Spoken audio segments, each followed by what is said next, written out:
प्रिय विद्यार्थियों, मैं आपका हिंदी अध्यापक सुनील कुमार जोशी आज आपको हिंदी विषय में पाठ कन्यादान के बारे में समझाऊंगा। प्रारंभ करते हैं। कन्यादान। कन्यादान क्या होता है? सबसे पहले शब्द को समझते हैं। कन्यादान अर्थात कन्या का दान। दान यानी जब हम किसी वस्तु को किसी दूसरे व्यक्ति के लिए स्वेच्छा से, अपनी इच्छा से दे देते हैं तो वह दान कहलाती है। दान होने के बाद उस वस्तु पर हमारा कोई अधिकार नहीं होता, उस पर अधिकार उस स्वामी का हो जाता है जिस व्यक्ति को हमने अपनी वस्तु दान की है। परंतु यहाँ अगर हम देखें तो कन्यादान का भी यही अर्थ है, लेकिन यह अर्थ कन्यादान का अर्थ जो है गलत है, मेरे हिसाब से गलत है, क्योंकि कन्या का दान नहीं किया जा सकता। हम लोग भले ही अपनी बहन, अपनी बेटियों को दूसरों की लिए शादी कर देते हैं तो इसका मतलब ये नहीं होता कि हमने उसका पूर्ण रूप से दान कर दिया है, अब हमें उससे कोई मतलब नहीं है। नहीं, हमें उससे मतलब है, हमें जीवन भर उससे मतलब है। हमें जीवन भर ये देखना पड़ता है कि वह कहीं दुख में तो नहीं है, वह कहीं पीड़ित तो नहीं है, कहीं उसका शोषण तो नहीं हो रहा, कहीं उसके ऊपर अत्याचार तो नहीं हो रहे। तो हमें उन सभी बातों का ध्यान देना पड़ता है। तो मेरे ख्याल से कन्या का दान जो शब्द है यह एक अपमानित शब्द है, परंतु हमें इस पाठ का अर्थ समझना है। लेखक क्या कहना चाहता है इसके बारे में जानना है। तो कन्यादान का अर्थ आप समझ गए होंगे।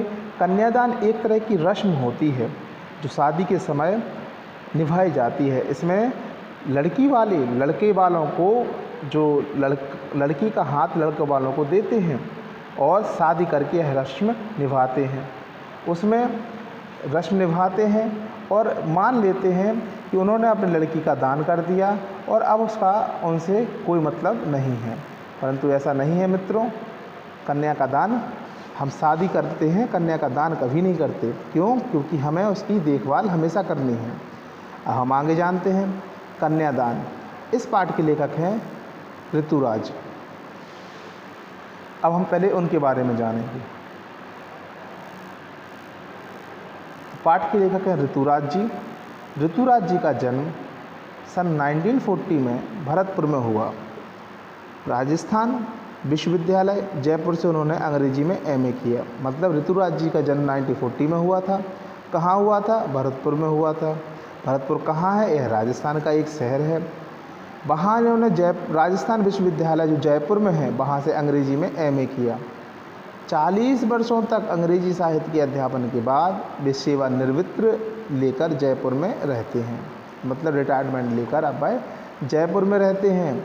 उनके अब तक 8 कविता संग्रह प्रकाशित हो चुके हैं। मतलब उन्होंने कविताओं का एक संग्रह बनाया। ऐसे 8 संग्रह उन्होंने बना चुके हैं वो, और वो प्रकाशित भी हो चुके हैं।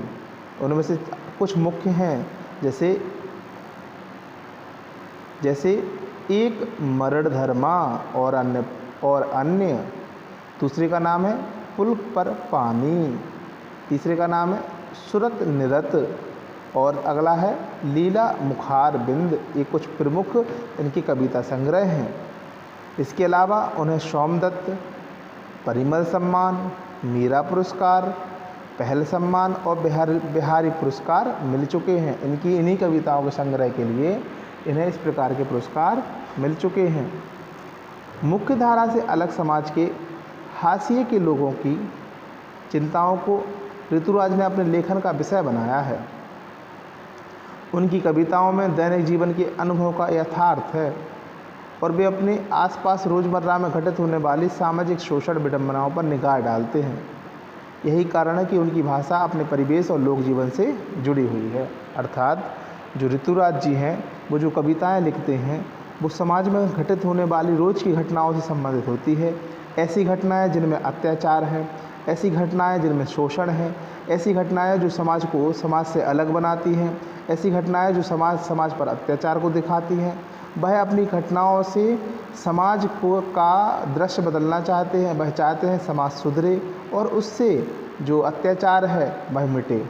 तो इस प्रकार की वह कविताएं लिखते हैं। वही कविताओं में से एक कविता संग्रह में से एक कविता है कन्यादान, जो समाज के प्रति जो व्यवहार है, सामाजिक उत्पीड़न है, उन सब के बारे में हमें दर्शाती है।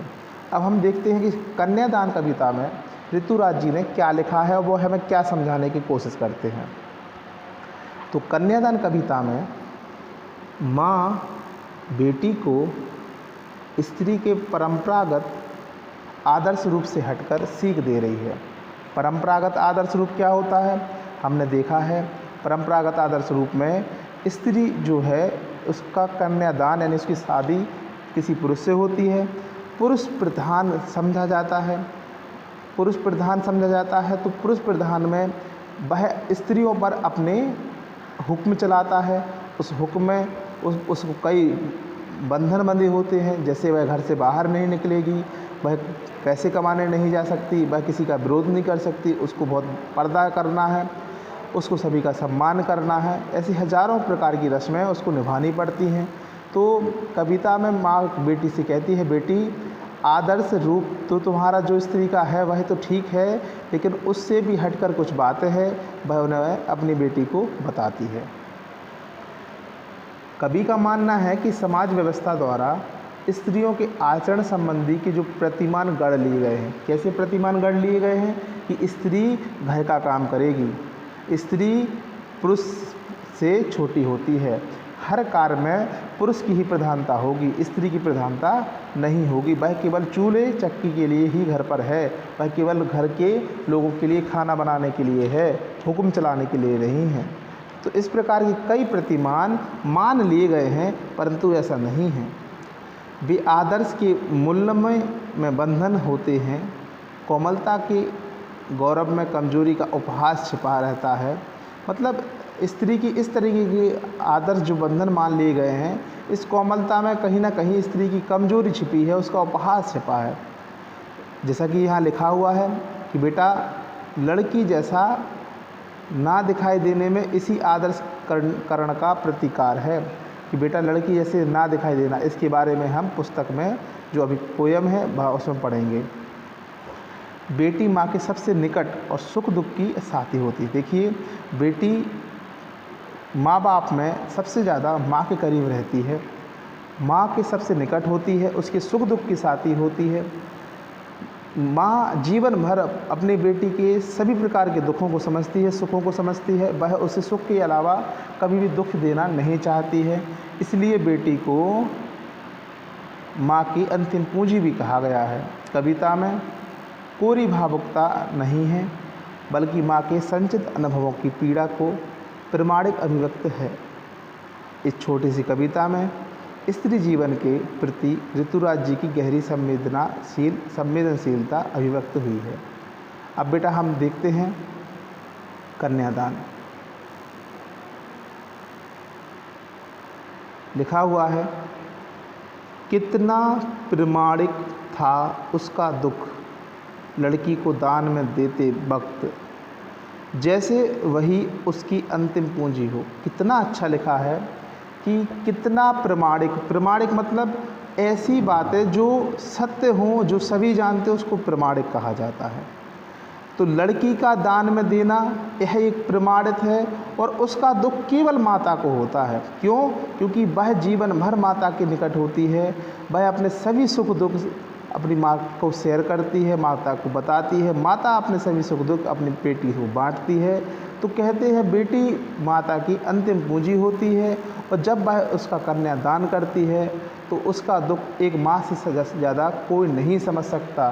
तो जब भी कन्या का दान होता है तब वह दुख सभी माताओं को होता होगा, यह प्रमाणिक है। तो यहाँ ये लिखा है, कितना प्रमाणिक था उसका दुख लड़की को दान में देते वक्त, जैसे वही उसकी अंतिम पूंजी हो।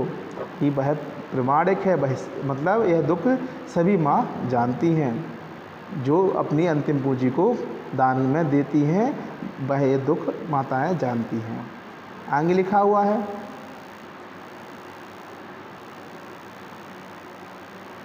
लड़की अभी सयानी नहीं थी। सयानी का मतलब बेटा समझदार होता है। हो सकता है लड़की शरीर से हष्ट-पुष्ट हो, लेकिन समझदार ना हो। तो यहाँ लिखा है कि लड़की अभी सयानी नहीं थी। सयानी मतलब वह समझदार नहीं थी।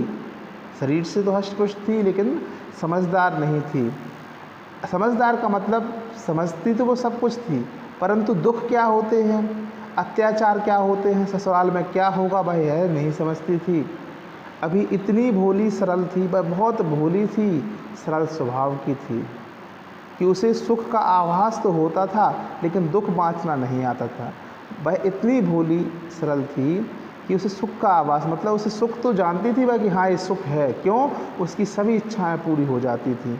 जैसे आप सबके माँ बाप आपकी हर इच्छा पूरी कर देते हैं, जो भी आप चाहते हैं आपकी इच्छाएं पूरी होती हैं, आपको सब वस्तुओं की आपको दी जाती हैं।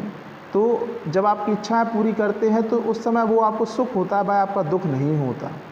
तो उसे दुख बाँचना नहीं आता था, यानी वह दुख जानती ही नहीं थी क्या होता है। माँ बाप, जो भी बच्चा अपने माँ बाप के अंडर में रहता है, मतलब जो भी बच्चा माँ बाप की परवरिश में रहता है, वह दुख नहीं जानता कि दुख क्या होता है। उसे हमेशा सुख का ही आभास होता है। ध्यान दीजिए, माँ बाप हैं तो सब कुछ है। कहते हैं इस पृथ्वी पर अगर भगवान ने स्वयं को, मतलब भगवान स्वयं नहीं दिखते परंतु उन्होंने माँ बाप के रूप में भगवान को ही पहुँचा दिया है। तो वह दुख बाँचना नहीं जानती थी, पाठिका थी, वह धुंधले प्रकाश की, मतलब धुंधला प्रकाश यानी कि ये कह लीजिए कि जो दिखाई कम दे, तो वह उसे समाज की कुरीतियाँ नहीं दिखाई देती थी। यहाँ समाज की कुरीतियों से संबंध है कि वह समझती तो थी लेकिन उसे समाज की कुरीतियाँ नहीं दिखाई देती थी। कुछ तुकों, कुछ लयबद्ध पंक्तियों, उसे तो बस कुछ याद था तो वो अपने माँ बाप से जिद करना, माँ बाप से प्रेम करना, अपनी इच्छाओं को माँ बाप से कहना, उसकी इच्छाएं पूरी हो जाती थी। अगला लिखा हुआ है, माँ ने कहा पानी में झांक कर अपने चेहरे पर मत रीझना। देखो, अब इस पैराग्राफ में माँ अपनी बेटी को सीख दे रही है। तो जो भी बहनें इस पाठ को सुन रही हैं वो इन सीख को समझें और एक माँ का संदेश समझें। ऋतुराज जो लेखक हैं उनका संदेश समझें। यह संदेश काफ़ी अच्छा है, उत्तम है। लिखा है, माँ ने कहा पानी में झांक कर अपने चेहरे पर मत रीझना। अर्थात माँ कहती है कि जब कभी तुम आईना देखो या पानी में अपना प्रतिबिंब देखो, अपना चेहरा देखो, तो अपनी खूबसूरती पर, अपनी सुंदरता पर रीझना मत, मतलब मोहित नहीं हो जाना कि यहाँ तुमसे सुंदर कोई नहीं है। क्यों? क्योंकि यह सुंदरता कुछ समय की होती है और यह निश्चित नहीं होती। समय के अनुसार धीमे धीमे सुंदरता चली जाती है। जैसे जैसे समय गुजरता है सुंदरता समाप्त हो जाती है। हर व्यक्ति का बचपन, बचपन के बाद जवानी, जवानी के बाद बुढ़ापा आता है। तो यह सुंदरता स्थायी नहीं है बेटा। तो तुम्हें क्या, अपने चेहरे पर मत रीझना। आगे लिखा है कि आग रोटियां सेंकने के लिए हैं, जलने के लिए नहीं।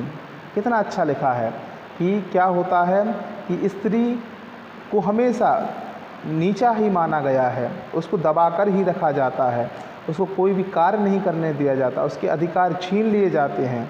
तो जब अधिकार छिन जाते हैं, उस पर अत्याचार होता है, तो स्त्रियां क्या करती हैं, अधिकतर अपने इस अत्याचारों से बचने के लिए खुद को जलाकर ख़त्म कर लेती हैं। तो एक माँ अपनी बेटी को सीख दे रही है कि बेटा जो आग है वो रोटियां सेंकने के लिए है, जलने के लिए नहीं है। तुम्हें कभी महसूस हो कि तुम पर अत्याचार हो रहा है तो तुम बेटा उसका विरोध करना, उसे रोकना, आवाज़ उठाना, उसको सहन नहीं करना। सहन करोगे बेटा तो तुम्हें नुकसान होगा, इसलिए आवाज़ उठाना, उसको रोकना, विरोध करना। आगे लिखा हुआ है, वस्त्र और आभूषण शाब्दिक भ्रमों की तरह बंधन है स्त्री के जीवन के। और बेटा माँ एक अपनी बच्ची को सिखाती है कि बेटा वस्त्र और आभूषण पर रीझना मत, नए नए वस्त्र आकर उसके भ्रमों में नहीं मत पड़ना, क्योंकि वस्त्र और आभूषण तो केवल चमक कुछ क्षण की होती है। जिस प्रकार मनुष्य वस्त्र बदलता रहता है, आभूषण बदलता रहता है, तो ये बदलने के लिए ही हैं। स्त्री के जीवन के ये बंधन है। हो सकता है तुम्हें नए नए वस्त्र और नए नए आभूषण दिलाकर तुम्हें बंधन में बांध लिया जाए और फिर तुम पर अत्याचार किया जाए, तो बेटा तुम्हें इनके बंधन में नहीं बंधना है। और अगर तुम पर अत्याचार होता है तो तुम्हें उसका विरोध करना है। माँ ने कहा लड़की होना पर लड़की जैसी दिखाई मत देना। कितना अच्छा लिखा हुआ है।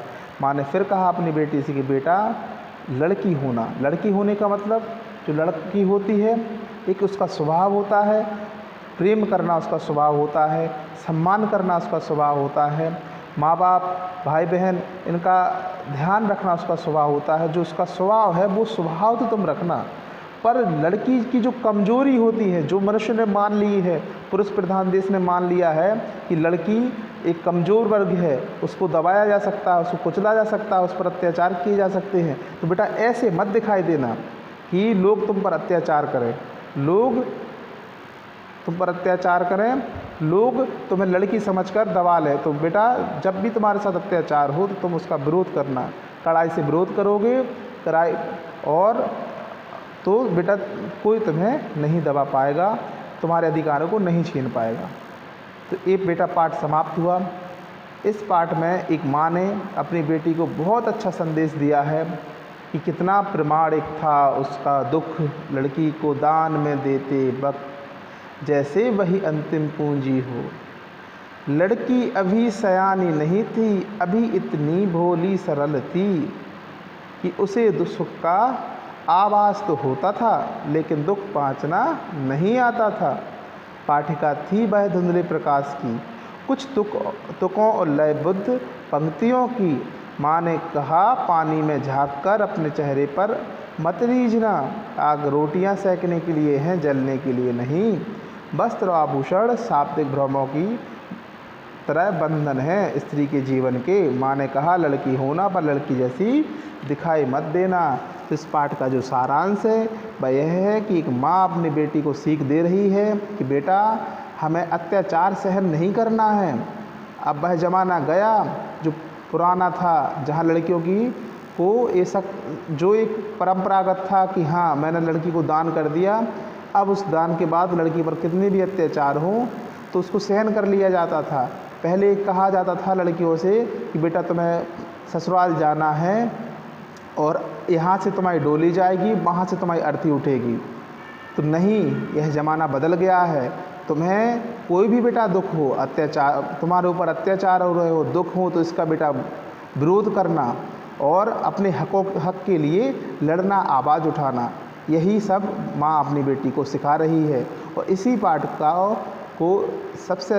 पाठ के जो लेखक हैं ऋतुराज जी, वह हमें यही संदेश दे रहे हैं माँ बेटी की तरह कि बेटा अपने हक के अधिकार के लिए लड़ना सीखो। उसके लिए लड़की और लड़का होना कोई अलग बात नहीं है, सब बराबर हैं। ये पाठ समाप्त हुआ। धन्यवाद।